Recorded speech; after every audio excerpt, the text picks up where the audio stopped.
మా జీవిత ప్రయాణంలో విజయ అనే ఒక అక్క కలిశారు. తను గాయత్రి పరివార్‌లో మెంబరుగా ఉంటున్నారు. హోమాలు, పూజలు చేయిస్తుంటారు. తను నాన్ వెజ్ తింటారా అక్క మీరు క్యాస్ట్ ప్రకారం అంటే, దాని గురించి కూడా ఒక స్టోరీ ఉంది అని చెప్పి తను చెప్పడం మొదలుపెట్టింది. అది ఏంటంటే తను గాయత్రి పరివార్‌లో మంత్రదీక్ష తీసుకున్నప్పుడు ఎటువంటి నియమాలు ఏమీ ఇవ్వద్దు ఎవరికి. ఈ మంత్రదీక్ష ఇచ్చినప్పుడు పలానాది పాటించాలని చెప్పకండి అని చెప్పారు రామశర్మ గారు. అయితే దాని ప్రకారం మీరు పడుకొని లేచి పాచిమొహంతోనైనా ఎప్పుడైనా సరే జపం చేయొచ్చు. మీరు ఎలాగైనా జీవించొచ్చు. జపం మాత్రం ఆపకండి అని చెప్పారట. తను అలా చేసుకుంటూ ఉండగా ఒకసారి హ్మ్.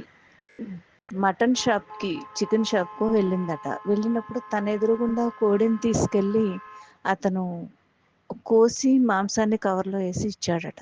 ఇచ్చినప్పుడు తనకి కళ్ళల్లో దుఃఖం, నీళ్ళు, బాధ మొత్తం అంతా వచ్చేసాయి.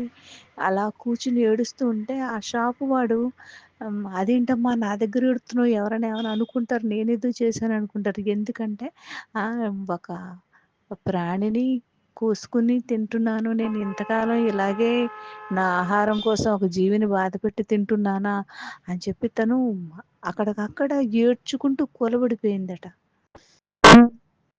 అమేజింగ్ కదా! అది తన లోపల నుంచి వచ్చింది ఆలోచన.